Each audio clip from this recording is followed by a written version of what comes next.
A young man stumbles onto the streets of Milwaukee, his breath ragged, his face slick with sweat. His shirt is torn, his wrists bruised and bleeding. But the detail that truly unsettles passers-by, the handcuffs still latched onto one wrist, metal glinting under the dim streetlights. He staggers forward, his eyes darting wildly, searching for salvation. Then he sees them. 2 officers chatting idly in their squad car. He stumbles toward them, desperation leaking from every step. "Help me, please." The officers exchange a glance. One steps out, his hand hovering over his holster. "Calm down, sir. What's going on?" He tried to kill me. He's insane."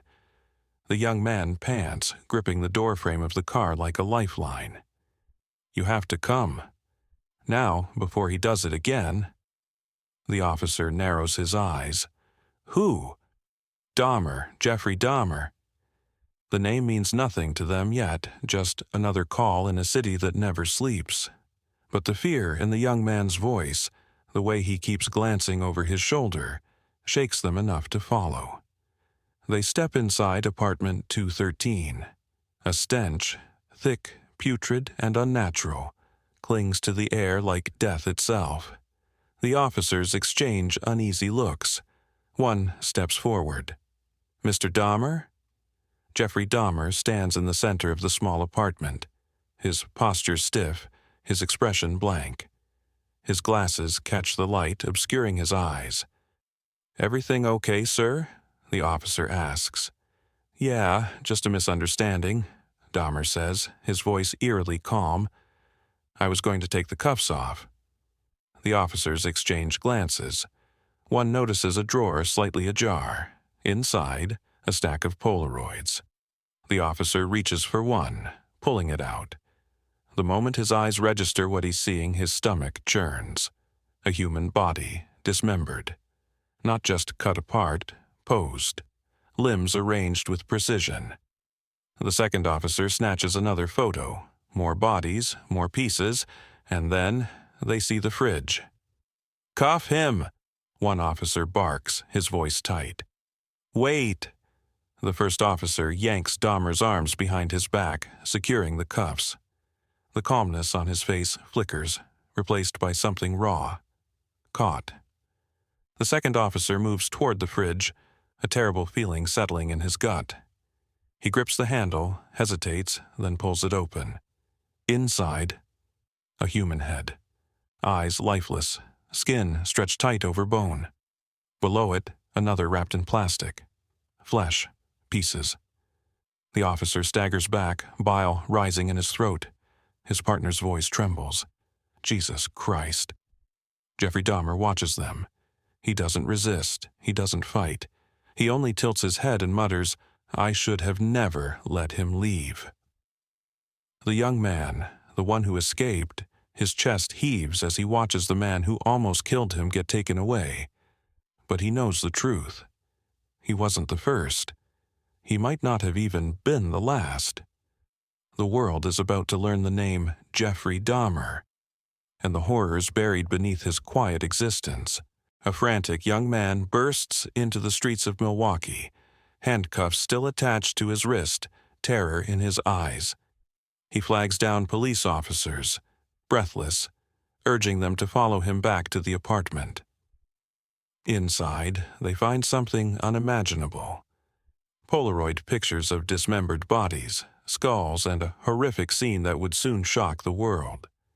Who is the man they are about to arrest, and what horrors lie beneath the surface of his quiet existence? Jeffrey Dahmer, an unassuming chocolate factory worker with an unremarkable demeanor, is taken into custody. In his chilling confession, he speaks with a calm detachment, offering details too horrifying to comprehend. His words reveal an unfathomable obsession, control, possession, and an addiction to the macabre. He isn't just a killer, he is a man who has lived a double life, hiding in plain sight for over a decade.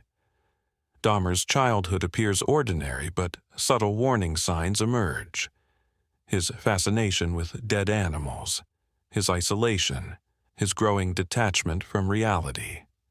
His first kill was unplanned. An 18-year-old hitchhiker, Stephen Hicks, who never made it home. Dahmer would later claim he never wanted to kill again. So, why did he? For 9 years, Dahmer committed no known murders, yet his mind remained consumed by dark fantasies. His time in the army ended in disgrace, and his drinking spiraled out of control. When he finally settled in Milwaukee, the dormant killer inside him awoke. The murders resume, but this time they escalate beyond anything imaginable. Dahmer's methods grow more sophisticated, luring men with money, drugging them, strangling them, and dismembering their bodies. His crimes take on a ritualistic nature, photographing the remains, preserving body parts, and eventually consuming human flesh. As his obsession with total control deepens, he attempts something unprecedented, a way to create living, obedient zombies. Neighbors report disturbing odors and strange noises from Dahmer's apartment, but the police overlook the complaints. A 14-year-old boy is found naked and bleeding in the street, only for officers to return him to Dahmer, who claims they were lovers. That same night, Dahmer kills the boy, and the police unknowingly allow a serial killer to continue his spree. In his prison interviews, Dahmer explains his compulsions, his urges, and his inability to stop. He admits to keeping skulls and planning an altar of human remains, his twisted vision of ultimate control. Yet, despite his confessions, one question remains. Was he truly remorseful, or did he simply run out of time? Dahmer receives 999 years in prison, his crimes sending shockwaves through the world. The court's decision brings closure to some, but the horrors he inflicted leave an unshakable scar on the collective conscience. Inside prison walls, Dahmer becomes a target. Some see his punishment as insufficient, others as divine retribution waiting to unfold. He spends his days in relative solitude, occasionally speaking to those curious enough to seek his twisted insights. Yet remorse, if it exists within him, remains elusive. Then the inevitable happens. Another inmate, driven by a sense of righteous vengeance, delivers the final blow. Dahmer's death is brutal, swift, an execution in the shadows of justice. But does it bring true closure, or does it only feed the legend of the Milwaukee Monster?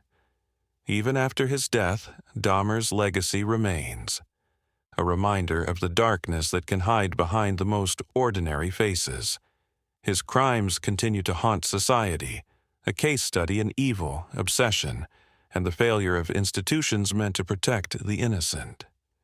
His story, one of horror and inhumanity, lingers on, long past his final breath.